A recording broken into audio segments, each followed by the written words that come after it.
Hello friends, வணக்கம். எல்லோரும் எப்படி இருக்கீங்க? கதை சொல்லி 2 நாள் ஆயிடுச்சுன்னு நினைக்கிறேன். இந்த கதை ரொம்பவும் சுவாரஸ்யமாக இருக்க போகுது.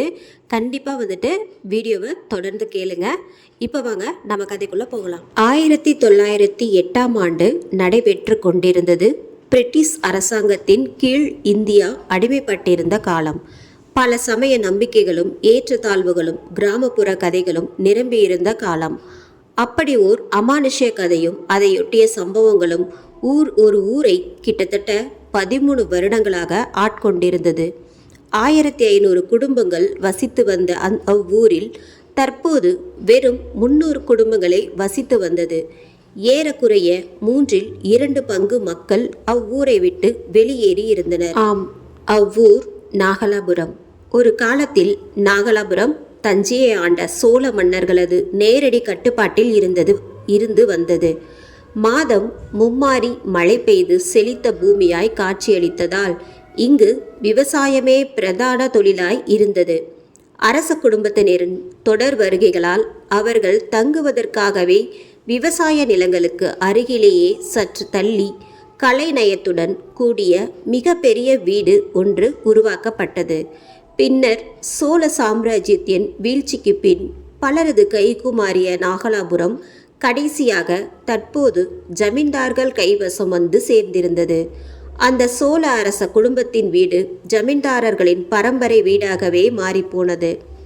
இவ்வளவு பெரிய வரலாறு கொண்ட நாகலாபுரம் தற்போது அவ்வூர் ஜமீன் குடும்பத்தினாரே ஊருக்குள் நுழைய அச்சப்படும் வகையில் நிலைமை மாறிப்போய் இருந்தது. இதற்கு காரணம் பஞ்சமி வீடு. ஆம், சோழ குடும்பத்தின் வீடாகவும் நாகலாபுரம் ஜமீன்தாரர்களின் பரம்பரை வீடாகவும் இருந்த அதே வீடுதான் தற்போது பஞ்சமி வீடாய் மாறி பதற வைத்து கொண்டிருந்தது. பஞ்சமி என்னும் ஒரு பெண்ணின் இறப்பும் அதனைத் தொடர்ந்து நடந்த சில அமானுஷ்ய சம்பவங்களும் நாகலாபுரம் ஜமீன் குடும்பத்தை அலற வைத்து ஊரை விட்டு வெளியேற்றியது. அவ்வீட்டின் முன்கதவும் பின்கதவும் மூடப்பட்டு அக்கதவுகளில் பல மாந்திரிகர்களை கொண்டு பூஜித்த மந்திர முடிச்சுகள் கொண்ட பல கயிறுகள் கட்டப்பட்டது. இதற்கு பின் தான் பதட்டம் அதிகரித்தது. அனைத்து வாசல் கதவுகளும் பூட்டப்பட்டு யாரும் உள் நுழையவே முடியாத நிலையில் இருக்கும் அவ்வீட்டின் மேல்தளத்தில் அமைந்திருக்கும் ஒரு குறிப்பிட்ட அறையில் 15 தினங்களுக்கு ஒரு முறை இரவில் மட்டும் ஒரு விளக்கு தானாய் எரிய ஆரம்பித்தது. அவ்விளக்கின் வெளிச்சமானது அந்த அறையின் மூடியிருக்கும் ஜன்னல் கண்ணாடிகளில் பட்டு மிக பிரகாசமாய் எதிரொலித்தது. இருள் சூழ்ந்த விவசாய நிலத்திற்கு அருகில் இருக்கும் வீடு என்பதால் அந்த அறையின் வெளிச்சம் அருகில் இருக்கும் மக்களின் குடியிருப்புகளுக்கு தெளிவாய் தெரிந்தது. அந்நாட்களின் இரவுகளில் மட்டும் மக்கள் எவரும் வீட்டை விட்டு வெளிவருவதில்லை. அந்த வீட்டில் இறந்து போன பஞ்சமி இன்னும் ஆவியாக அவ்வீட்டில் அலைந்து கொண்டிருப்பதாகவும் அந்த விளக்கை ஏற்றுவது பஞ்சமிதான் எனவும் தன் இறப்பிற்கு பிறகு பழி தீர்ப்பதாகவும் அவ்வீட்டில் இன்னமும் காத்து கொண்டிருப்பதாக அவ்வூர் மக்கள் ஆணித்தரமாக நம்பினர். இதற்கு காரணமும் இல்லாமல் இல்லை. விளக்கு எரியும் தினங்கள் அனைத்தும் பஞ்சமி தினமே. 15 தினங்களுக்கு ஒரு முறை வரும் பஞ்சமி தினத்தின் இரவுகளில்தான் விளக்கு தானாய் எரியும். மேலும் அவ்வீட்டில் இருந்த பஞ்சமியின் பிறந்த தினம் அமாவாசை கழித்து 5ஆம் நாளாய் வரும் வளர்பிறை பஞ்சமி தினம். அவள் கொல்லப்பட்ட தினம் பௌர்ணமிக்கு 5ஆம் நாளாய் வரும் தேய்பிறை பஞ்சமி தினம். இந்த 2 தினங்களில் மட்டும் உள்ளிருக்கும் ஓர் விளக்கு தானாய் எரிந்ததால் அவ்வூர் ஜமீன்தாரையும் மக்களையும் பதற வைத்தது அந்த பஞ்சமி வீடு. அவ்வூர் ஜமீன்தார் குடும்பத்தினர் மாலை 6 மணிக்கு மேல் நாகலாபுரத்தில் தங்குவதில்லை. தற்போதைய ஜமீன் வாரிசான சொக்கலிங்கத்திற்கு தன்னுடைய பரம்பரை வீடான பஞ்சமி வீட்டை எப்படியாவது மீட்க வேண்டுமென குறியாய் இருந்தான். அதற்கான சந்தர்ப்பத்தையும் எதிர்நோக்கி காத்திருந்தான்.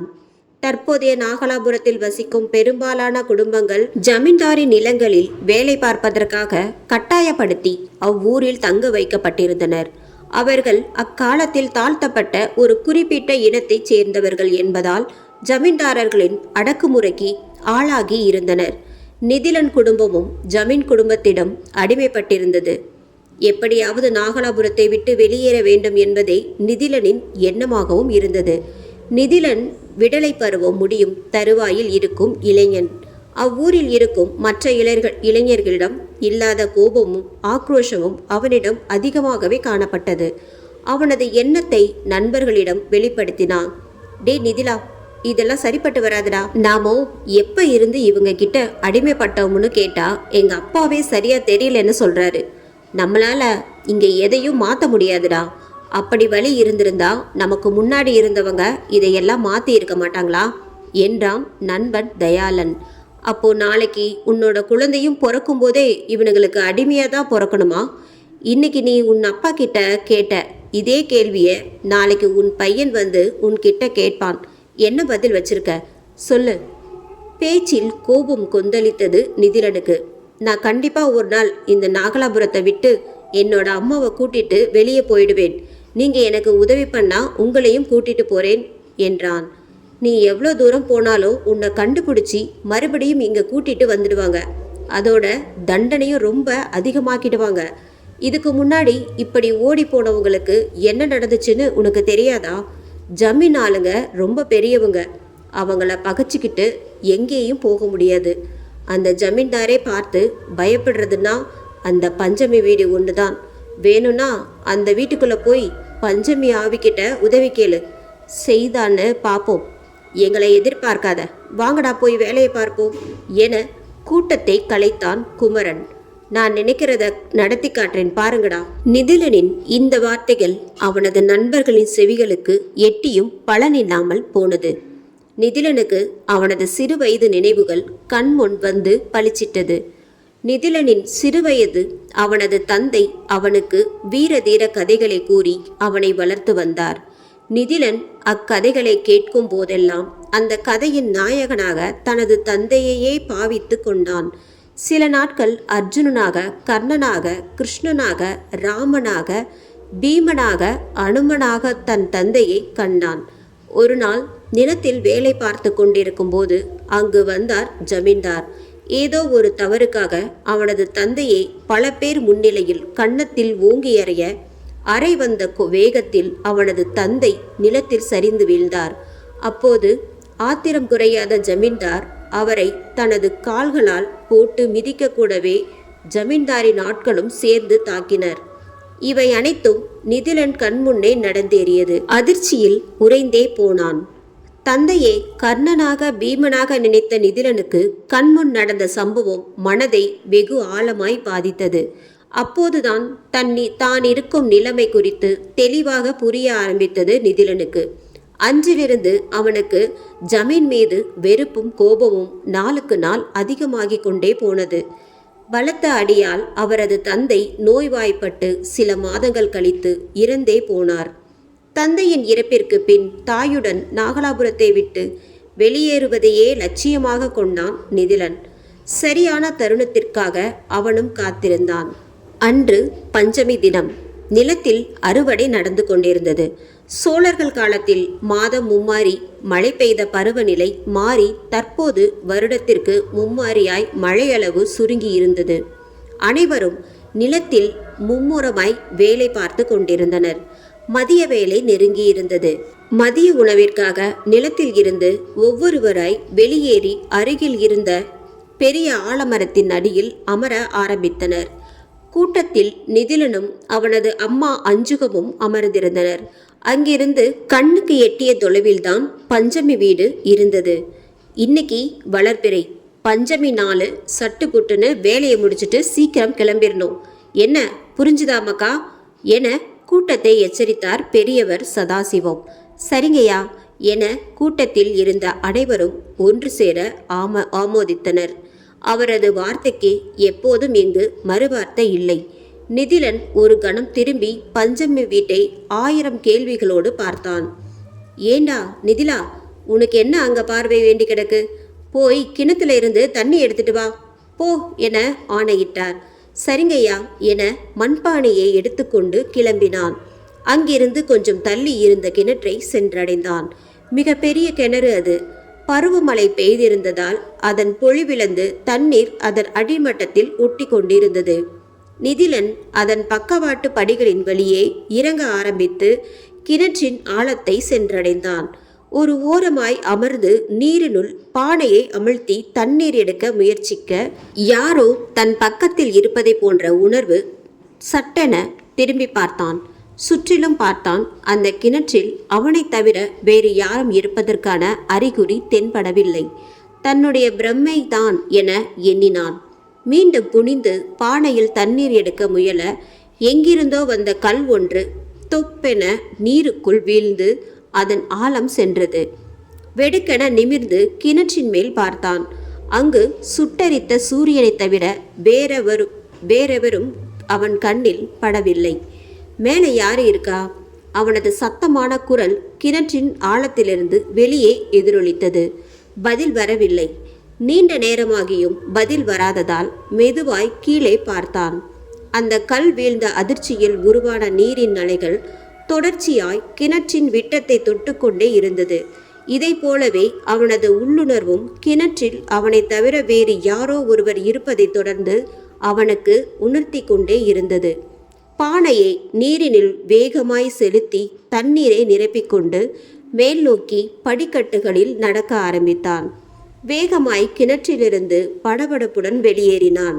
தன் கூட்டத்திற்கு வந்து சேர்ந்தான். தண்ணீர் பானையை வைத்துவிட்டு யோசனையில் ஆழ்ந்தான். பெரியவர் அவனையே கவனித்தவாறு இருந்தார். என்னடா யோசனை? பெரியவரின் குரல் கர்ச்சனையாய் அவனது காதில் விழ தூக்கி போட்டது நிதிலனுக்கு. கேட்குறான் இல்லை வாயை மூடிட்டு இருக்க? மீண்டும் கேள்விகளை பாய்ந்தது. ஐயா, அது கிணத்துல தண்ணி பிடிக்க போனப்போ அங்கே யாரோ இருக்கிற மாதிரி இருந்துச்சுங்கய்யா. ஆனால் சுற்றி பார்த்தா யாரும் கண்ணுக்கு தென்படலை.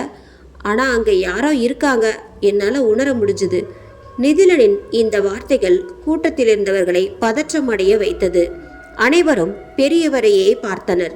சில கணங்கள் அமைதியாய் மிக கனமாக கடந்தது. சிறிது யோசனைக்கு பின் பெரியவர் எழுந்து நின்று கூட்டத்தினரை பார்த்து, ஏலே, இந்த பஞ்சமி வேலையை காட்ட ஆரம்பிச்சிட்டா. இனி அந்த கிணத்துக்கிட்டேயோ இந்த வீடு பக்கத்துலேயோ யாரும் போகக்கூடாது. இது அவளுக்கான நாள்.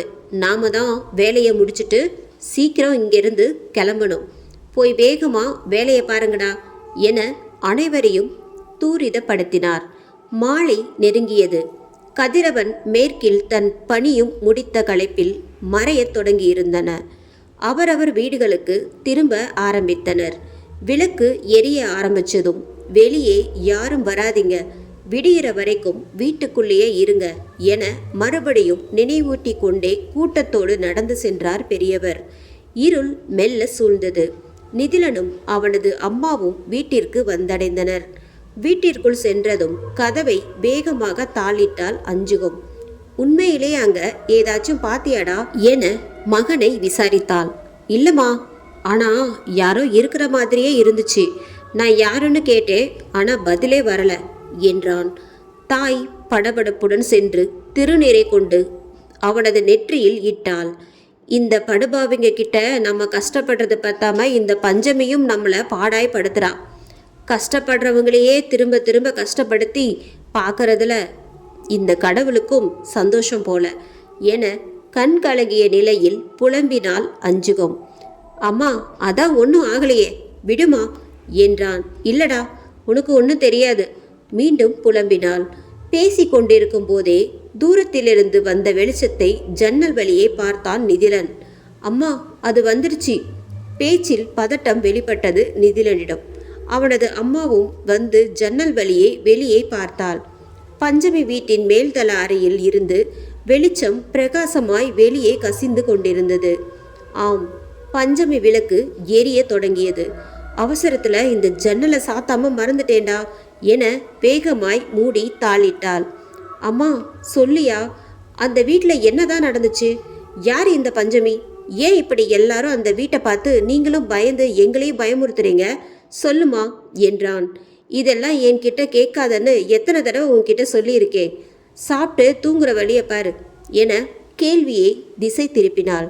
வழக்கமாய் நகரும் பதட்டமான இரவுதான் என்றாலும் அவனது மனதை ஏதோ உறுத்தியது. இரவு சாப்பாடு முடிந்தது. கண்ணாயர்தான் நிதிலன். ஜமீன்தாரை பார்த்து பயப்படுறதுனா அது பஞ்சமி வீடு தான்.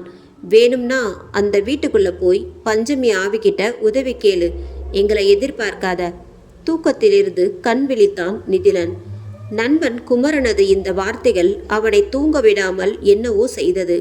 மெல்ல எழுந்து ஜன்னலை திறந்தான். வெளியே பஞ்சமி விளக்கின் வெளிச்சம் இருளை துரத்தி கொண்டிருந்தது. எப்படியாவது அந்த வீட்டின் ரகசியங்களை யாரிடமாவது நாளை கேட்டு தெரிந்து கொள்ள வேண்டும் என முடிவெடுத்தான். ஜன்னலை மீண்டும் தாளிட்டு விட்டு படுத்தான். ஆள் அரவமற்ற அந்த குடிசை தெருக்களில் அந்த இரவு நிசப்தமாய் கடந்தது. இந்த எபிசோட் உங்களுக்கு பிடிச்சிருந்தது அப்படின்னா நம்ம சேனலை மறக்காமல் சப்ஸ்கிரைப் பண்ணிக்கோங்க. லைக் பண்ணுங்கள், முடிஞ்சால் ஷேர் பண்ணுங்கள். நன்றி, வணக்கம்.